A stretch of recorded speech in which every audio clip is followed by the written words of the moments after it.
DSC warriors. మనం పోషణ అనేటటువంటి పాఠ్యభాగంలో ఉన్న పోషణ గురించి నేర్చుకుంటున్నాం. ప్రీవియస్గా పోషణలో ఉన్నటువంటి పోషణ అంటే ఏమిటి, పోషణలో ఉండేటటువంటి కార్బోహైడ్రేట్స్, అదేవిధంగా ప్రోటీన్స్ గురించి నేర్చుకున్నాం. ఇప్పుడు now you learn about fats గురించి నేర్చుకున్నాం. ఫ్యాట్స్ అనగానే మనకు గుర్తు రావాలి, ఫ్యాట్స్ లో ఉండేటటువంటి కాంపోజిషన్ ఎవరు అనంటే కార్బన్, హైడ్రోజన్, ఆక్సిజన్. 20 అంటే 20 degrees సెంటీగ్రేడ్ వద్ద ఘన రూపంలో ఉండేటటువంటి పదార్థాలను, క్రొవ్వులను ఫ్యాట్స్ అని అంటారు, క్రొవ్వులు అని. అదేవిధంగా ద్రవ రూపంలో ఉండేటటువంటి పదార్థాలను నూనెలు అని అంటారు. గుర్తుపెట్టుకోవాలి, 20 డిగ్రీల ఉష్ణోగ్రత వద్ద ద్రవ రూపంలో ఉండే కొవ్వులను ఏమంటారు అనంటే నూనెలు అని అంటారు. రైట్. అదేవిధంగా మనం తీసుకునేటటువంటి ఆహారంలోని క్రొవ్వులను జీర్ణం చేయడం కోసం, కొవ్వు పదార్థాలు జీర్ణం కావడం కోసం ఉండేటటువంటి ప్రక్రియ ఎక్కడ మొదలవుతుంది అంటే ఆంత్రమూలంలో మొదలవుతుంది. గుర్తుపెట్టుకోవాలి, ఈ కొవ్వులు అనేటటువంటివి అతి సంక్లిష్టమైనటువంటి నిర్మాణాలు.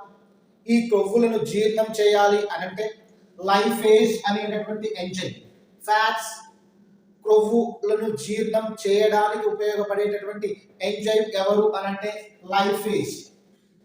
అమైలేజ్ అంటే కార్బోహైడ్రేట్స్ ని, అలాగే ప్రోటీయేజ్ అంటే ప్రోటీన్స్ ని, అదేవిధంగా లైఫేజ్ అంటే క్రొవ్వులను జీర్ణం చేయడంలో ఉపయోగపడేటటువంటి హార్మో ఎంజైమ్ ఎవరు అనంటే లైఫేజ్.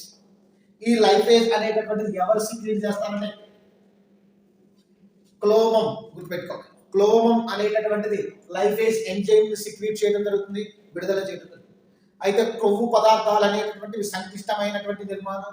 వీటిపైన లైఫేజ్ అనేటటువంటిది డైరెక్ట్ గా యాక్ట్ చేయడం జరగదు. ఎందుకు అంటే పెద్ద అణువులను చిన్న చిన్న అణువులుగా మార్చడం కోసం ఈ లైఫేజ్ అనేటటువంటిది కొవ్వుల పైన డైరెక్ట్ గా అటాక్ చేయలేదు, జీర్ణం చేయలేదు. అంతకంటే ముందు పైత్యరసంలో ఉండేటటువంటి క్రొవ్వు ఆమ్లాలను లేదా జీర్ణం చేయడం కోసం సోడియం కోలేట్ అండ్ సోడియం డిఆక్సికోలేట్ అనేటటువంటి సాల్ట్స్, బైల్ సాల్ట్స్ అనేటటువంటివి లేదా పైత్యరసంలో ఉండేటటువంటి సాల్ట్స్ అనేటటువంటివి వాటిని ఎమల్సిఫికేషన్ చేస్తుంది. ఈ క్రింది వానిలోని క్రొవ్వులను ఎమల్సిఫికేషన్ చేసేటటువంటి లేదా స్థిరీకరణం చేసేటటువంటి వారు ఎవరు అంటే గుర్తుపెట్టుకోవాలి, sodium oxalate and sodium cholate and అదేవిధంగా సోడియం డిఆక్సికోలేట్. వీటిని ఎవరు స్రవిస్తారు గుర్తుపెట్టుకోవాలి, లివర్. ఇది ఎక్కడ స్టోర్ ఉండబడుతుంది, గాల్ బ్లాడర్. గుర్తుపెట్టుకోవాలి, స్రవించేటటువంటిదేమో కాలేయం, దానిలో ఉండేటటువంటి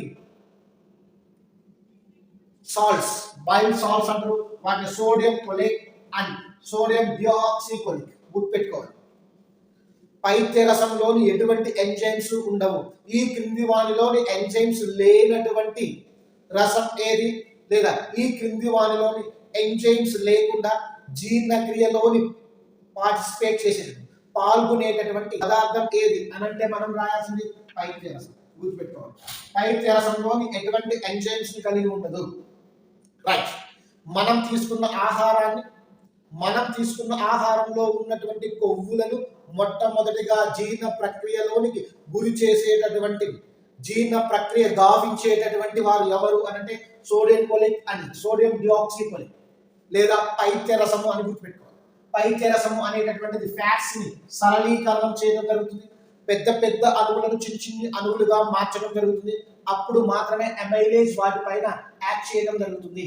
ఈ అమైలేజ్ అనేటటువంటిది ఎమల్సిఫికేషన్ జరిగిన క్రొవ్వుల పైన లైఫేజ్ జీర్ణం చేసి వాటిని క్రొవ్వు ఆమ్లాలుగా మరియు గ్లిజరాల్స్ గా విడగొట్టడం జరుగుతుంది. ఈ క్రొవ్వుల జీర్ణ ప్రక్రియ అనేటటువంటిది జీర్ణాశయంలో ఏ భాగంలో జరుగుతుంది, ఆంత్రమూలంలో జరుగుతుంది. గుర్తుపెట్టుకోవాలి, క్రొవ్వుల ఎమల్సిఫికేషన్ మరియు క్రొవ్వులు అనేటటువంటివి క్రొవ్వు ఆమ్లాలుగా గ్లిజరాల్స్ గా ఎక్కడ మారుతారు అంటే ఆంత్రమూలంలో మారుతారు. గుర్తుపెట్టుకోవాలి.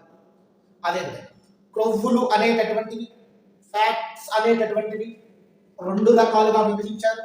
శరీరంలోని ఏర్పడతాయా లేదా శరీరంలో సింథసిస్ జరుగుతుందా లేదా బయట నుంచి వీటిని తీసుకోవాలా అనేటటువంటి అంశాన్ని బట్టి రెండు రకాలుగా విభజించారు.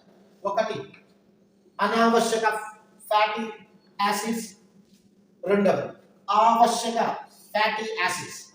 EFC essential fatty acids, non essential fatty acids.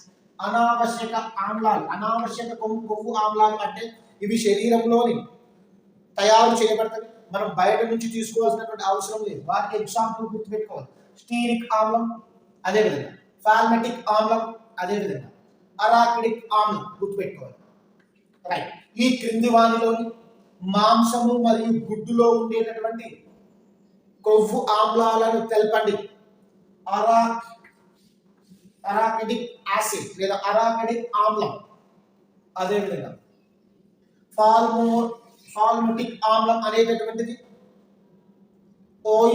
Olive oil లో ఉండేటటువంటి ఒక అనావశ్యక అమైనో ఆమ్లం. ఇక్కడ మీరు గుర్తుపెట్టుకోవాలి, ప్రీవియస్ గా కూడా అడిగినటువంటి మాంసంలో ఉండేటటువంటి ఫ్యాటీ యాసిడ్ అంటే మాంసంలో ఉండేటటువంటి అనావశ్యక కొవ్వు ఆమ్లం ఏది అని అంటే అరాకిడిక్ యాసిడ్. గుర్తుపెట్టుకునే ప్రయత్నం చేయాలి. ఎగ్ లో కూడా ఉండేటటువంటిది అరాకిడిక్ యాసిడ్. రెండవది ఆవశ్యక కొవ్వు ఆమ్లాలు EFE అంటే ఇవి బాడీలోని సింథసిస్ చేయబడవు, దేహంలోని సింథసిస్ తయారు కావు, ఇవి బయట నుంచి తీసుకోవాలి. వాటికి ఎగ్జాంపుల్ ఎవరు అంటే ఆల్ఫా లెనోలిక్ యాసిడ్, అదే omega 3 fatty acid. Omega 3 fatty acid ఎక్కడ అధికంగా ఉంటుంది అని అంటే చేపలలో అధికంగా ఉంటుంది. Omega 3 fatty acid good cholesterol, bad cholesterol good cholesterol గా మార్చడంలో తోడ్పడుతుంది. ఒమేగా ఫ్యాటీ యాసిడ్ అనేటటువంటిది గుండె జబ్బులను తగ్గించడంలో తోడ్పడుతుంది. Omega fatty acid is very very essential fatty acid, గుర్తుపెట్టుకోవాలి.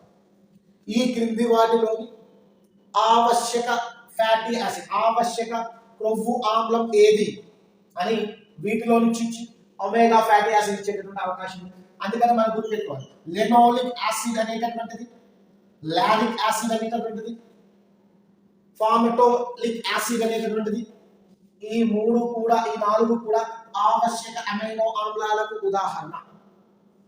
అదేవిధంగా క్రొవ్వుల యొక్క సంతృప్తను బట్టి అంటే వాటి యొక్క సాచురేషన్ బట్టి అవి సంతృప్తత అంటే బయోలాజికల్ గా అవి ఏ యొక్క శృంఖలాలను కలిగి ఉంది అనేటటువంటి అంశాన్ని బట్టి కొవ్వు ఆమ్లాలు మరొక రెండు రకాలుగా విభజించారు.